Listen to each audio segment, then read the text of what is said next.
Welcome back to Rollin with Bolen, and welcome inside one of the true gems in Hamilton, Gage Park Greenhouse. It honestly feels like you're in the tropics when you're inside here. And you know, many people do say Norfolk County is the tropics of Ontario. So let's head there to the Canadian Raptor Conservancy. And listen, we had a whole plan put together, but we just discovered that we had to wing it. All we need is a little love sometimes. Oh, we're gonna get that today. Yeah, we are. We are here at the Canadian Raptor Conservancy. This is a golden eagle named Baby Huey. Golden eagles are our largest bird of prey in Canada by body weight. Bald eagles have similar wingspan. These guys are slightly heavier, probably 10% on the average bird. And this is, probably some of the best eyes in nature too. They've been known to be able to spot, say, a rabbit running in a field at least 15,000 meters away from themselves. So that's substantial vision. He can exert roughly about 600 PSI with those talons at the tips. Okay. So now, does Baby Huey and the balds get along? No. Not at all. No. Although they'll tolerate each other, I guess, in the wild, but if there was like, say a dead animal at the size of the highway, because they will scavenge also, both species, definitely the golden eagle would probably be chasing the bald eagle away.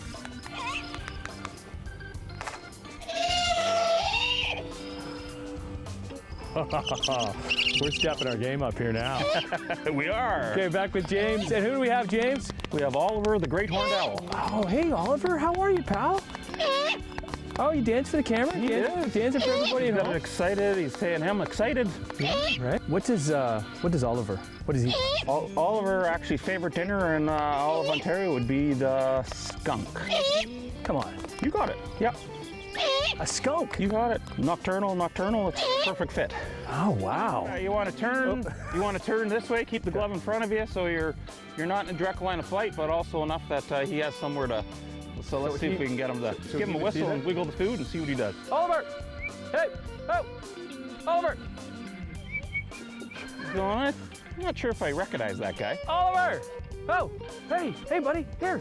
Right here! Huh? There you go! Huh? There you go! Awesome!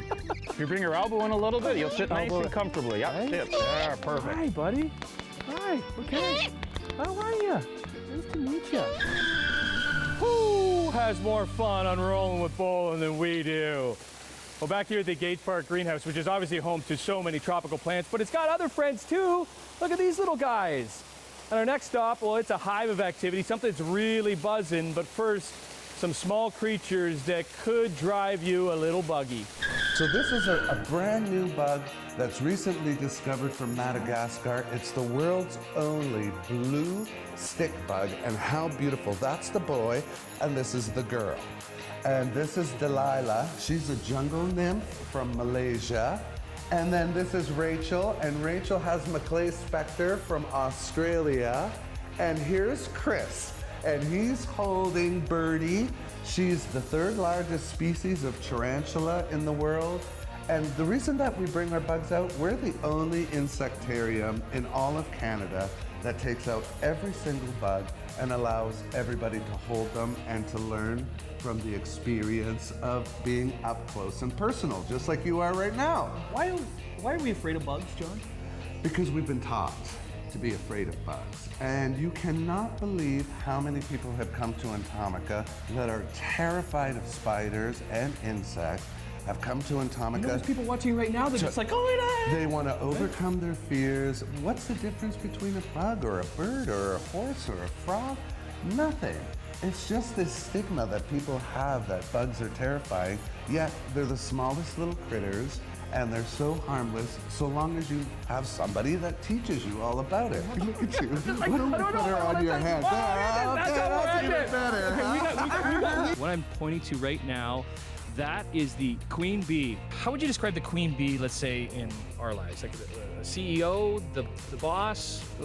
That's what people kind of perceive as the queen, but she's just the egg machine for the hive. She releases some pheromones to tell the hive how they're doing.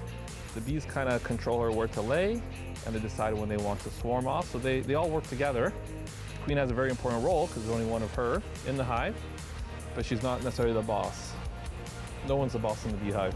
So she lays about 1,500 eggs a day, which is about half of one side of a frame. So it takes about 4 days to do one frame. So this is on the bottom because it's dark and that's where the queen likes to be. Typically in a hive, you'll have around 60,000 bees in the peak of summer. So this one would be around that amount. And then in the winter, they overwinter at around 20,000 bees. Why are bees so important, Sarah? They provide all the pollination of flowers around in our environment. All the various pollinators help plants to produce seeds. And they also, as a side benefit here, produce copious amounts of honey too. Oh, behave. Always love our visits here at the Gage Park Greenhouse, but Wild Higgins Greenhouses in Milton is another fave of ours. And owner Vera always is providing new lessons and tips on how to make that green thumb of ours just a little bit greener.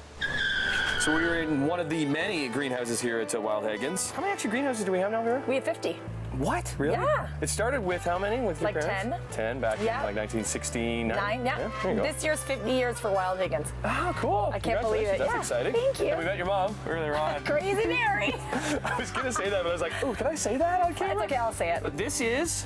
And that's lavender. Okay. Do you smell it? Smell. That's good too. So lavender is a great herb for mosquitoes.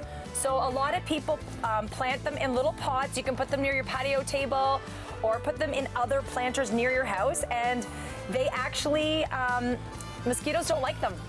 So they they're kind of an awesome plant. And you can also use them for your food. Amazing. So if you're very gentle, which you're not, You know, so just So gonna take go, the whole thing, Yeah, okay. take the whole thing, and then kind of break up the bulbs in the soil. So try to be a little look at the gentle. bulbs. Okay. Yeah, Try to be a little more gentle there. just a little gentle. You're good. Okay, like that. Yeah, and then you can rip those two apart. You got it. Okay. Plant one right in the back. So the tulips and the daffodils are the tallest. So usually I do that more towards the back. Don't few be days. too cheap though. Put another one in. Man, This one's for you're not the Caravan Dutch one. I'm Dutch. These are all seeded in there, right? they're all So seeded. then You we would barely see them. And then we would water it. We would water them. What would be the next step? So the next step is going to this room over here. Okay, so then. Open that door there. Okay, so then we And, take them into this room. Yeah.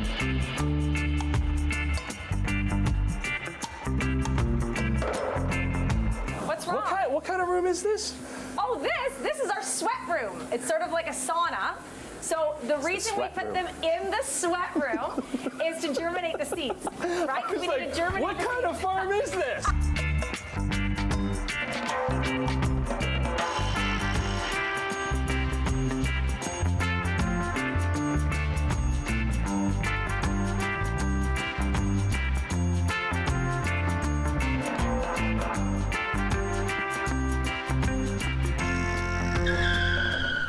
Big shout out to Vera and the gang at Wild Higgins and their sweat room. As we head to break, Canada's Wonderland is a place that teaches us to confront our fears on the rides and off, as Live Eye Luke finds out.